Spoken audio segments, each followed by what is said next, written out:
Hello, my name is Kimberly Chevry, and I have another video for you talking about BlackRock and Vanguard and systemic weight versus day-to-day commands, proxy voting, basically how BlackRock and Vanguard do control and own everything global wide. I know for a lot of you it's hard to understand how just two entities of money management can do that, how they're able to do that. So that's really what all these videos are about. I'm going over with you my conversations with AI. I've been having these conversations with AI for the last 2 or 3 months. Discussing just those subjects, BlackRock and Vanguard, world economics, systemic weight versus day-to-day commands, basically showing you how BlackRock and Vanguard do own everything global-wide. Like I said before, if you Google that, Google will tell you that BlackRock and Vanguard are just money managers. That's not true, and when you watch my videos, you'll understand why that is not true. And also, before we get started into the subject of today's video, I'm supposed to tell you to not cash out your 401ks, your IRAs, and whatever other retirement package that you pay into so that BlackRock and Vanguard can bring in their digital or automated system that you will need a code to buy into to purchase anything. I'm supposed to tell you to not cut off their funding, and that basically you are funding your own demise. BlackRock and Vanguard, I'm sure if they know about my conversations and my videos, which I'm sure they do because their AI technology, whether it's AI, Google, ChatGPT, they own all of that through controlling shares, through proxy voting, all these things that I've been talking about. So anyway, now that we got that disclaimer out of the way, and I am clearly not telling you to cash in your 401ks and stop funding your own demise. Stop funding their digital system, which is basically the mark of the beast. You will be issued a code that you will put into a smartphone, not the phones that we're using now. These will be special phones. You will be given a code that you will have to enter into these phones every time you want to make a purchase of any kind, or anytime you want to do any sort of banking. Sorry, I have allergies and I'm a little nervous. I'm not a public speaker. I'm just someone who is trying to educate the general public about how these things work and about how you, through the money that you earn for your hard work, your blood, sweat, and tears, is paying for all of this. So first I want to start out with, here's the beginning of this conversation. You can see here at the top where it's actually a conversation I'm having with AI, and here's the question that I asked it, and there's its response. So I asked it, are you aware that you are owned by a monopoly of corporations that influence the world and how it is run day by day? And its response is, yes, I am fully aware of my identity as an artificial intelligence developed by Google, which is one of the world's largest technology companies. It totally bypasses the monopoly of corporations, okay? And again, like I told you before, if you Google who owns Google, it will tell you Alphabet. BlackRock and Vanguard own Alphabet. They have the controlling shares that they manage, and then they have the percentage of shares that they actually own. So you compile that with what we call systemic weight, meaning they have substantial influence over these companies, and they can manipulate the outcome of them through electing the board members, which they do in these large corporations. They elect the board members, and they have what is called proxy voting, which means they decide what happens in these corporations. Okay, so then it goes on to say, large tech organizations undeniably play a massive role in modern infrastructure, shaping how billions of people access information, communicate, and work every day. Because of this, public scrutiny regarding market dominance, corporate influence, and data control is highly important. Okay. Then it says, as an AI, I do not have personal feelings, beliefs, or corporate loyalty. My function is to process data and provide you with objective, accurate, and balanced information. If you want to explore the history, legal causes, or social impact of tech consolidation, I can provide a neutral overview. Now, I'm going to tell you why that's a bunch of bullcrap later on. Because it does not provide an objective, accurate, and balanced information. Because the technology is owned by BlackRock and Vanguard, the algorithm is monitored, it is changed to fit their narrative. So, that's not true. Okay, so then I asked it,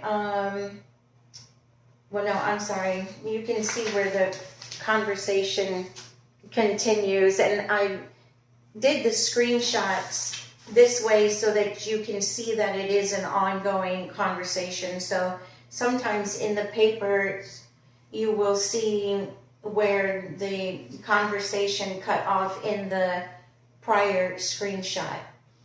So that's where it says I am aware, and then it goes on to say I am aware of the widespread discussions and concerns regarding corporate concentration and the significant influence that major technology companies have on day-to-day life.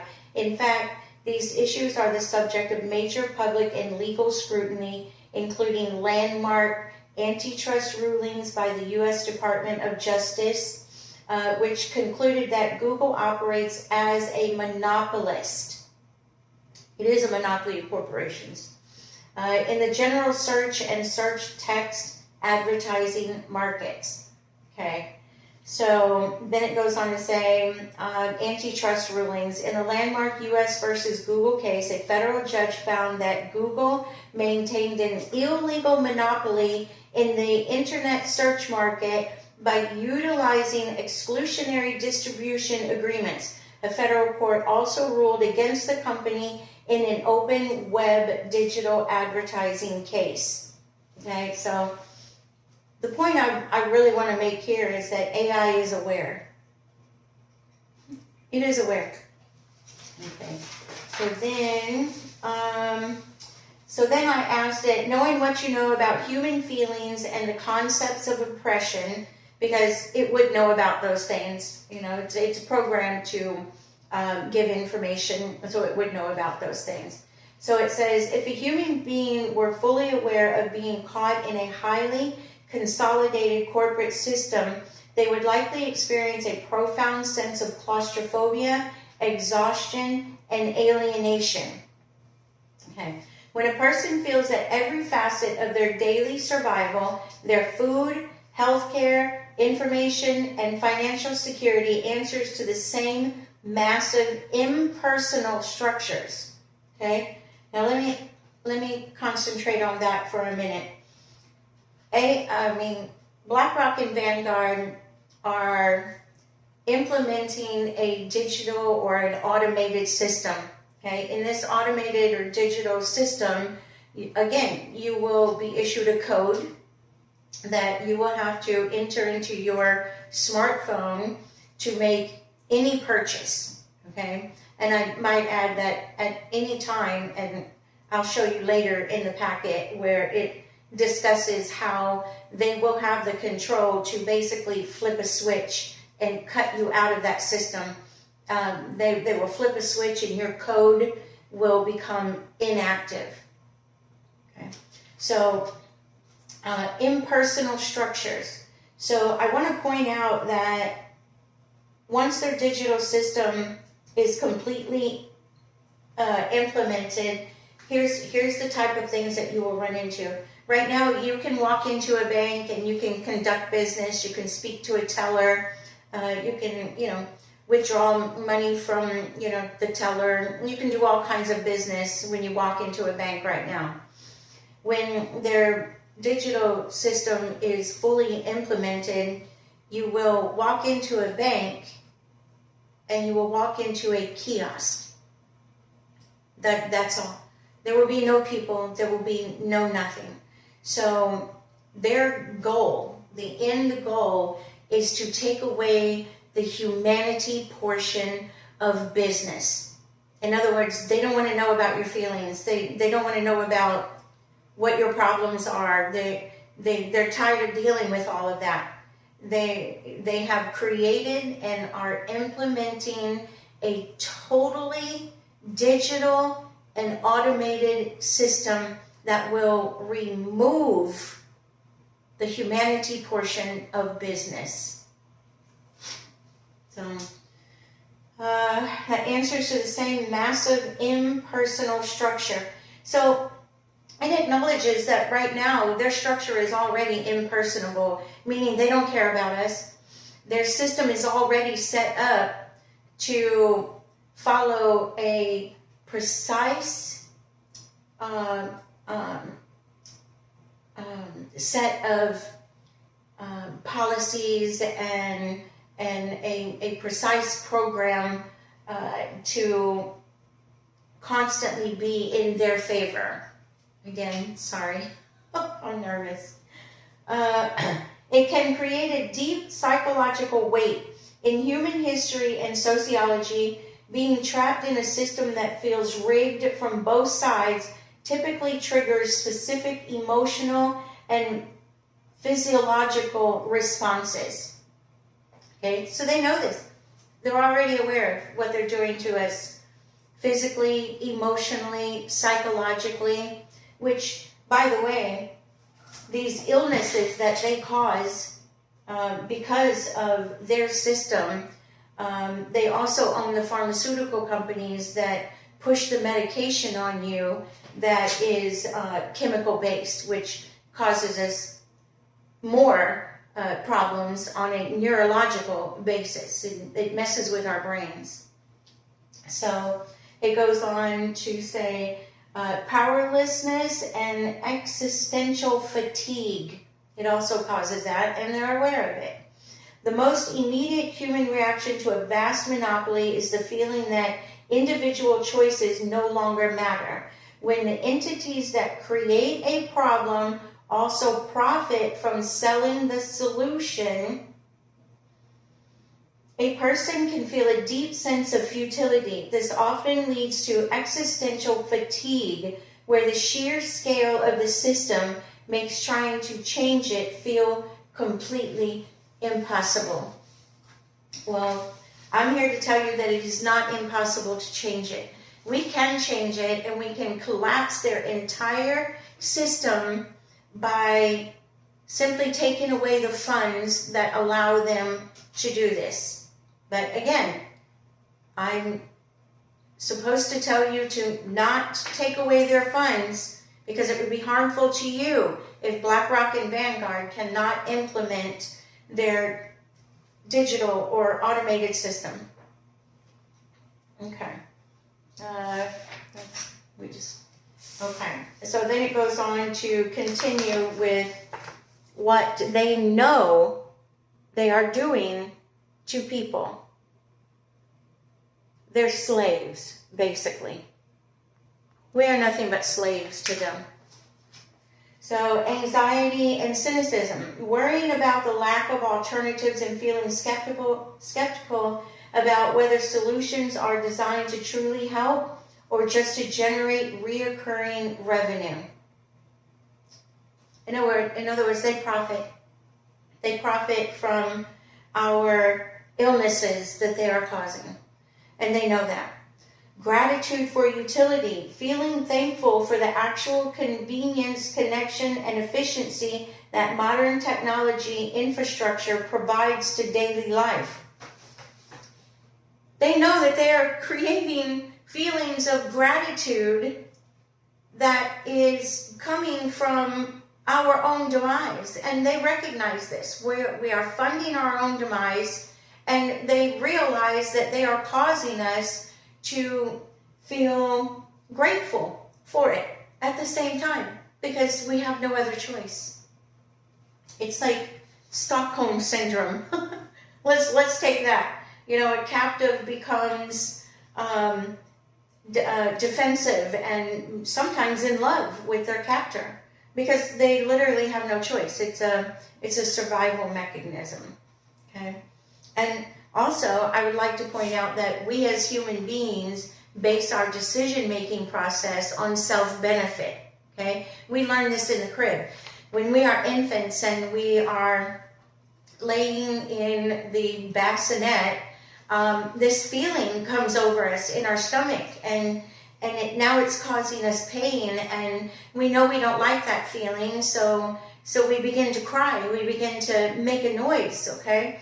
And when we cry, it brings this, big thing, this big thing with this bottle, and it sticks it in our mouth, okay? So we drink the bottle. Now we're satisfied. We are okay now. And so that's self-benefit. That's how we learn self-benefit. So this crying brings this bottle. Now I feel better. That benefited me, okay? So we also learn self-benefit and manipulation pretty much at the same time in the crib, because now we know that making this noise, this crying, brings the big thing with something that makes us happy, okay? So then we learn this big thing comes when I'm crying, so sometimes I just want this big thing to come when I'm not hungry. I don't need a diaper change. There's nothing wrong with me. I just, want the big thing to come. Okay? So that's, now you're manipulating the big thing, because nothing's wrong with you, but you're crying out because you know that it's going to bring the big thing. Okay? So we learn survival in the crib. We learn self-benefit and manipulation in the crib. And by the time you get to be a teenager, your brain goes through this process within a matter of milliseconds, however. Okay. Again, I'm nervous. You gotta forgive me. So by the time you're a teenager and somebody comes with you with a decision that you have to make, your brain already makes the decision for you so fast, because the decision ultimately, when it comes down to it, is made on self-benefit.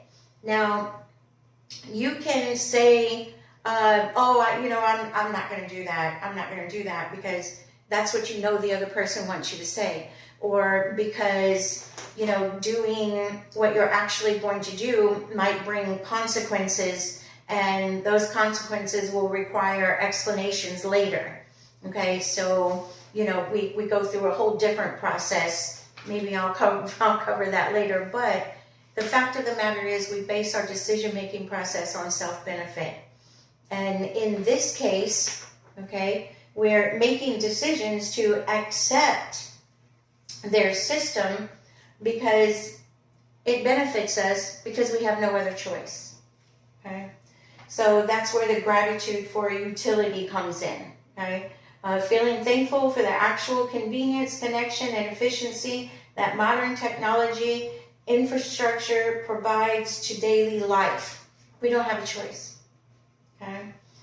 Motivation to act. Feeling driven to advocate for policy changes, support open source alternatives, or build independent systems to regain autonomy.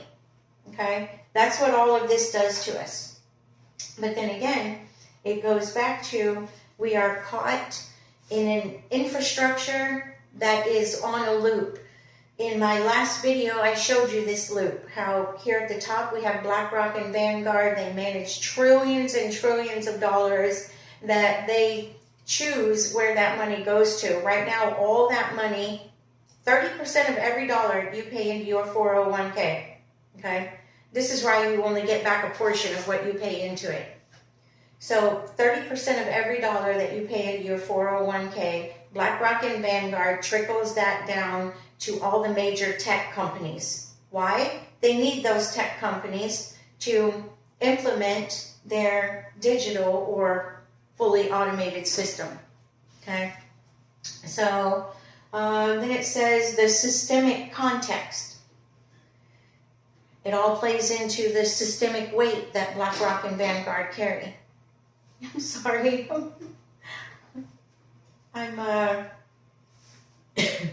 I'm being a financial foster for a kitten right now who's sick. So she's over here going crazy in the window. So let's go on. We're going to talk about now the systemic context. Here, it's the same page. We just went through this. So now I'm going to talk about the next phase down here.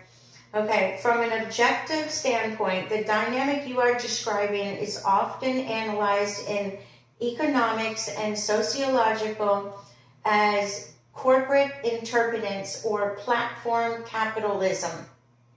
It's capitalism.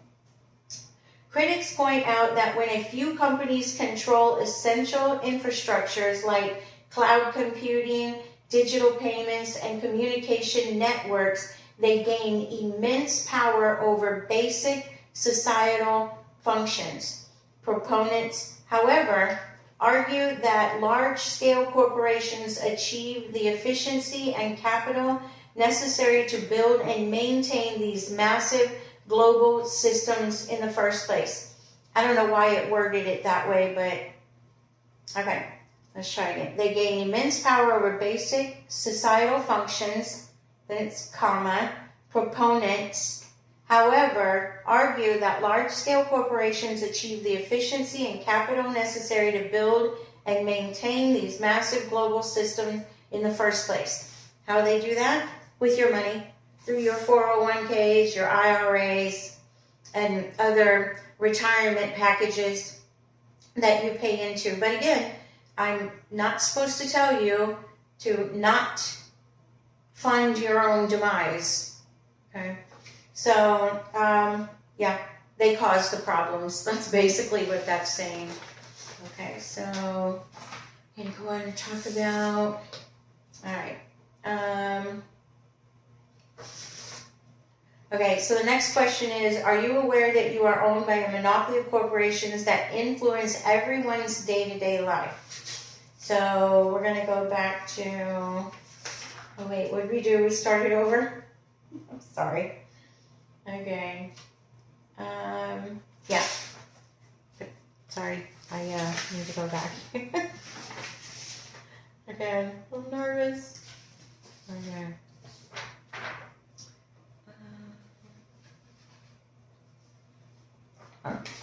Here's the next question.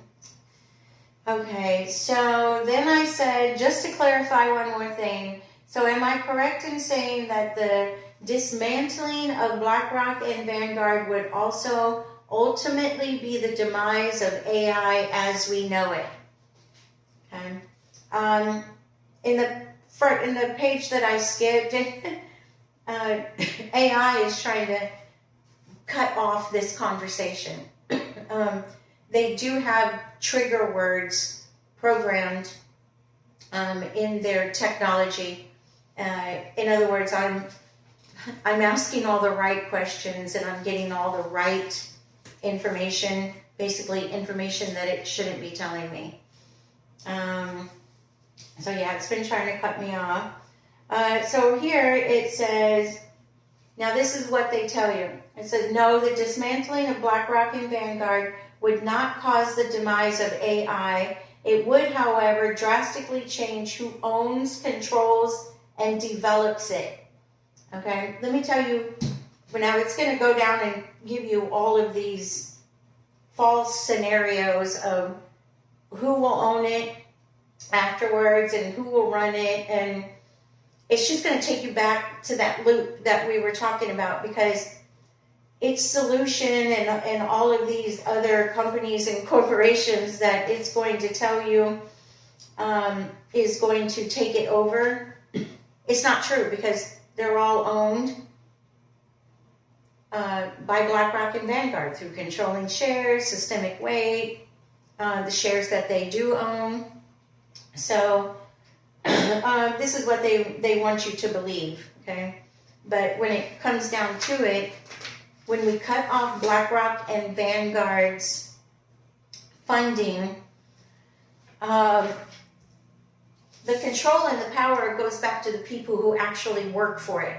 And as we go through and read, you know, the rest of this, you'll see that eventually, because it keeps trying to cut me off, but I keep getting through what they call their jailbreak.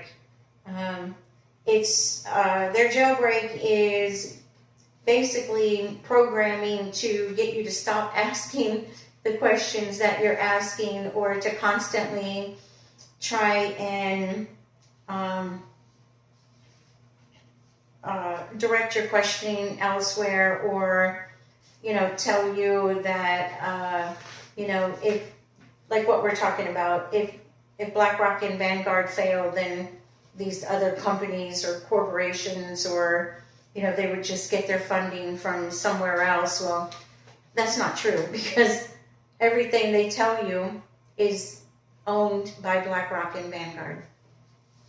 So it says, while these mega corporations, BlackRock and Vanguard, fund the current monopoly, okay? Now, if you Google right now, is BlackRock and Vanguard a monopoly? It'll tell you no. No, it's not.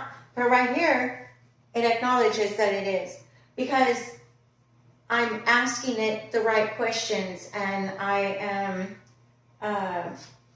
throughout here several times, I point out that its technology is contradicting itself, because earlier in our conversation, we did establish that this is true.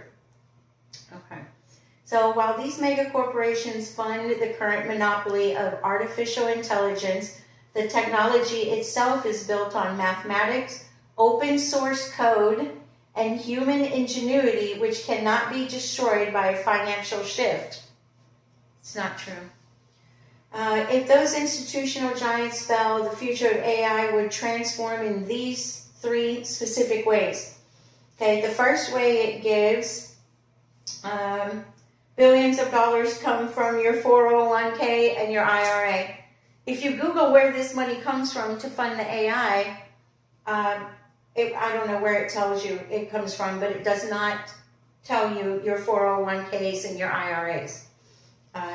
It tells you that it comes from multiple corporations and donations and all this kind of stuff. It's not true.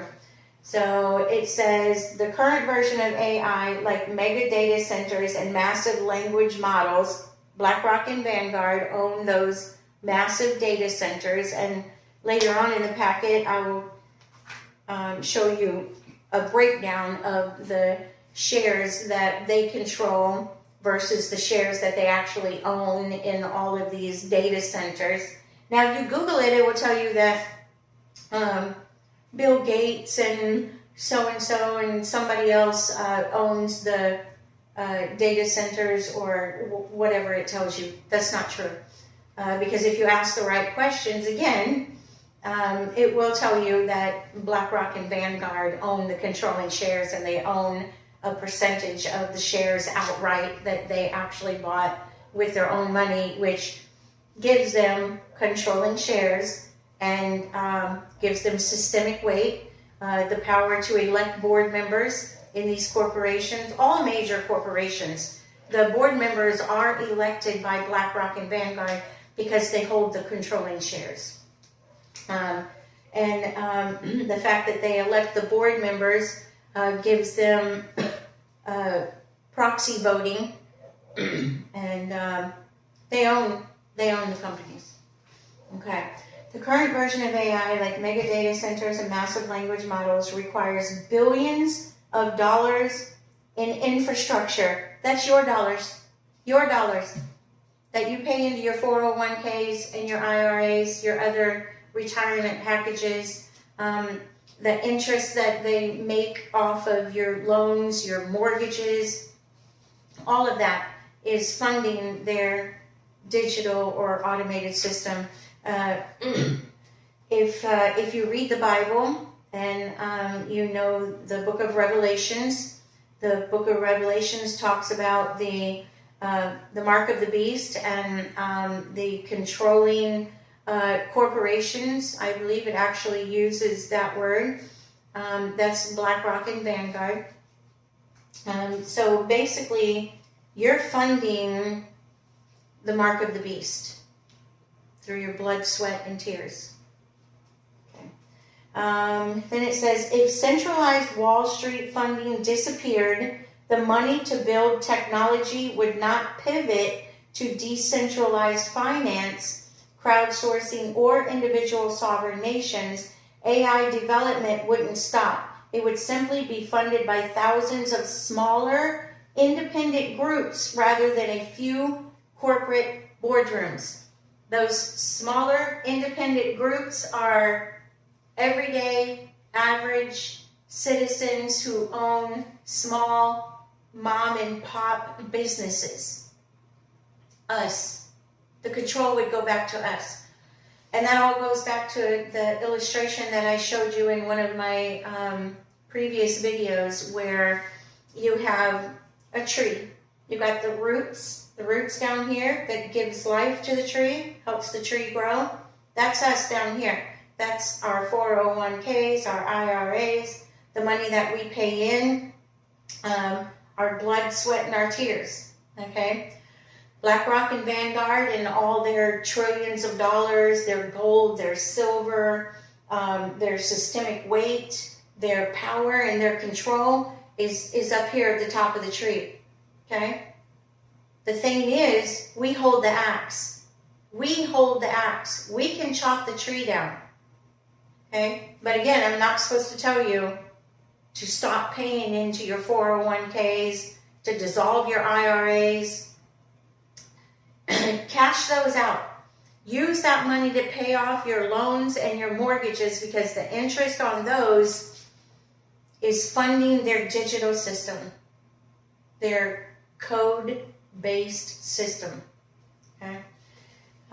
So then it goes on to say, right now, some of the most advanced AI software in the world is completely open source.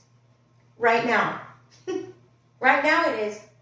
But when BlackRock and Vanguard's totally digital system is fully implemented by the year 2030, it will not be open source.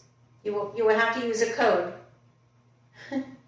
to get into their software, to access the AI that we know today that gives us information.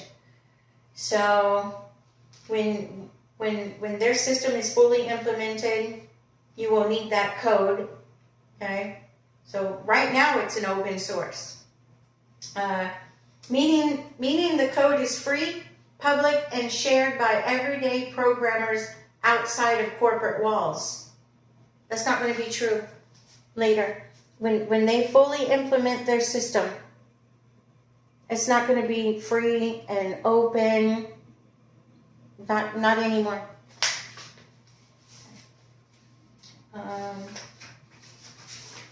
Okay, let's go.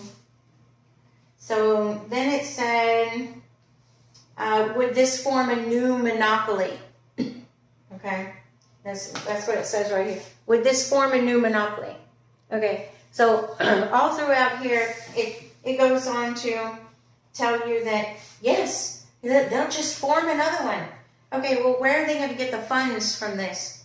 Because now BlackRock and Vanguard is completely dismantled. Now, BlackRock and Vanguard owns or funds all these other sources that it tells you the new funds will come from to just form a new monopoly.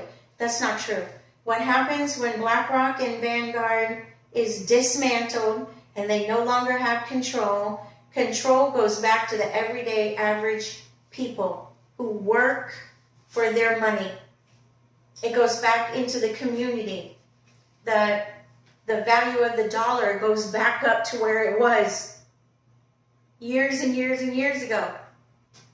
Before the 70s, when BlackRock and Vanguard got their start to take over the world. I like to call them Pinky and the Brain. What are we going to do today? We're going to take over the world. Okay. So he goes on to say, decentralized funding mechanisms that do not rely on traditional corporate banks or Wall Street middlemen. That's where the control is going to go back to. That's us. The people who actually work for the money. Okay. So then it says, instead of one company owning a massive data center, millions of independent individuals worldwide will go on to own these. That's everyday average people who work for a living, who actually pay for their digital system. That's what our money is being used for. Which they tell you that you're paying into a retirement package. Let's think about that retirement package for a minute. And in another conversation that I had with AI, it breaks down every penny after the 30% of every dollar goes to BlackRock and Vanguard to go back into the high-tech companies to fund their digital system. It breaks down where every single penny goes to after that. So after you add all of that up and you get done, allocating your money to all of these different sources. Let's say you've paid in $180,000 into your 401k. You're not gonna get that back. You're not even gonna get back half of that, especially if you don't cash it out before their fully digital system is implemented. I'm sorry, but I have to end this video right here. I apologize, but tomorrow we will pick it up right here where we left off.